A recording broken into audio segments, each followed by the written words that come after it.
All right, let's dive right into this explainer. Today, we are unpacking a really fascinating historical mystery, and we're uncovering the work of a forgotten pioneer who completely changed the personal development landscape. Seriously, if you're someone who loves efficient, focused learning, you are absolutely going to love the structured insights we're pulling from today's source material. Let's get into it. So, who is the most famous empowerment teacher you've never heard of? It's kind of a crazy curiosity gap, right? We're talking about a woman who laid the literal foundation for the modern success and self-help industry. A woman who reached millions of people way before the internet or television even existed. And yet somehow, her name just slipped through the cracks of mainstream history. Well, her name is Elsie Lincoln Benedict, and her story is nothing short of remarkable. $50,000. Guys, according to our sources, that is the massive sum modern collectors recently almost dropped just to acquire one single original copy of her books. I mean, that tells you pretty much everything you need to know about the immense, timeless value locked inside her writings. It shows just how desperately top-tier success enthusiasts want to get their hands on her original methodologies today. Section 1. The Forgotten Self-Help Pioneer. Her unprecedented, meteoric rise is just staggering, especially when you think about the era we're talking about. Even while getting a law degree, she was a total trailblazer. She became the first woman on her intercollegiate debate team and won over a dozen gold medals. By 1913, she's the political editor for the Denver Post. A year later, in 1914, she gets recruited to be the spokeswoman for the New York suffragist movement. And then, by 1920 and throughout the rest of that roaring decade, she transitions into this record-breaking lecturer on psychology and success. She eventually spoke to over 3 million people across 56 countries.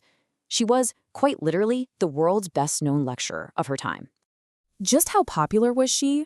Well, to put this into perspective, when she gave her 1920 Human Analysis lecture series in Seattle, she actually drew larger crowds than the sitting U.S. President, Woodrow Wilson. Can you believe that?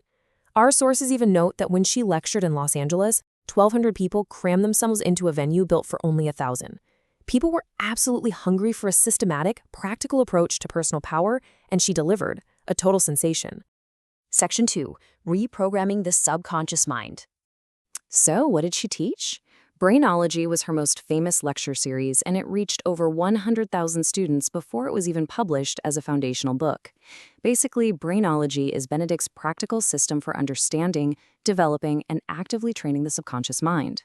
You know, long before modern bestsellers popularized the law of attraction, Benedict was out there teaching people how to move past just mere theory. She wanted her students to actively use visualization and positive affirmations as daily tools, essentially aligning their subconscious programming with their actual real-world goals.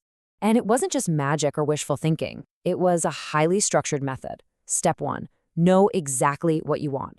Clarity is the absolute prerequisite for any achievement. Step 2, affirm that you are going to get it. You're effectively commanding your confidence here.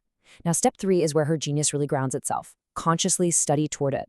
This is what prevents her system from being just toxic positivity or idle wishing. It requires actual, practical work, preparation, and skill building. Finally, step 4, begin to dwell upon it with your inner mind. You've got to let your subconscious take charge by faithfully and repeatedly filling it with constructive, expectant thoughts about your specific goal. Her whole philosophy is perfectly captured in her own words right here. The moods that predominate deep inside our hearts are living, vital forces, and they create actualities in our lives which exactly correspond to their own nature. What she's explaining here is that your deepest, most habitual feelings literally manifest your reality.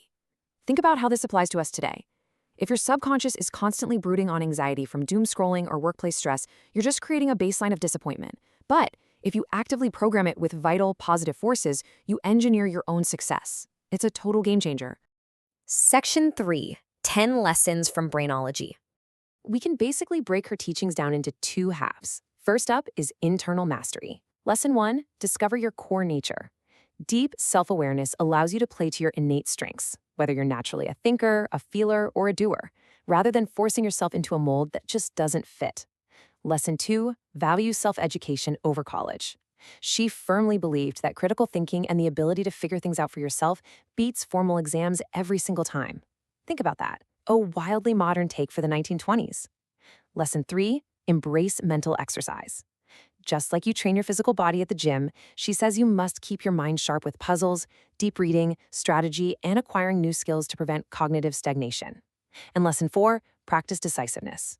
Hesitation and analysis paralysis are the ultimate enemies of momentum. She taught her students to gather the facts, make prompt, well-informed decisions, and never look back. Now, the second half focuses on external mastery. Benedict completely understood that virtually everything we want to achieve in life involves interacting with other people. So lesson 5 is the art of reading people, and lesson 6 is the role of emotional intelligence. Navigating complex relationships and understanding human motives, that is exactly how you open professional and personal doors. Lesson 7, stay constantly inspired. You have to actively curate your environment, surrounding yourself with stimulating ideas and ambitious peers. Lesson 8, seek growth through challenges. Instead of shrinking from difficult tasks, you actually must view them as the resistance training required for character building. And finally, lessons 9 and 10 fall under balancing life's aspects. She dedicated entire chapters to sleep, proper eating, and maintaining physical vitality. She recognized way early on that you simply can't sustain high-level success if you are fundamentally out of balance and running on empty. And speaking of challenges, she took an incredibly bold, assertive approach to life. She wrote, "Create emergencies, make promises to the right people, put yourself into a hole so deep that you have got to grow to climb out." I love that. She didn't just want her readers to merely tolerate difficulties or, politely manage stress. She wanted them to actively engineer high-stakes situations. She firmly believed the human body and brain can do absolutely anything when faced with a significant self-imposed crisis that demands immediate growth. Section 4, a blueprint for success. Looking at her overall legacy, during her lifetime, Elsie Lincoln Benedict wrote 19 books in total. Out of those, 12 were exclusively dedicated to personal development, human analysis, and success. These 12 volumes form a complete blueprint. And today, modern enthusiast platforms, like the Secrets of Success movement mentioned in our sources, are actually out there actively tracking down, archiving, and republishing these exact texts. They are making her original, unedited genius available to a brand new generation of focused learners. Now, her advice in these books could be incredibly direct and, honestly, sometimes a bit provocative. She wrote, "The money a man makes is one of the truest measures of his service to mankind." This clearly and neutrally reflects her unapologetic viewpoint from the 1920s on the intersection of wealth and societal contribution. She strongly believed that providing massive, scalable value to others was the direct, undeniable mechanism for achieving personal financial success. She also basically had zero patience for self-pity.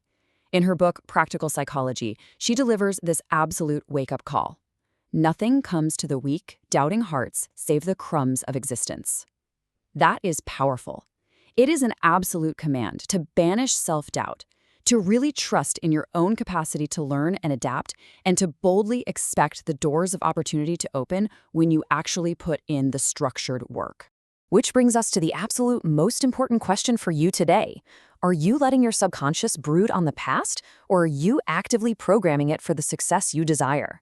Elsie Lincoln Benedict's timeless framework from Brainology isn't just a piece of forgotten history. It is a highly functional tool that is just waiting to be applied in your life right now. Thank you so much for joining me on this explainer. Keep analyzing, keep training that subconscious, and I will see you in the next one.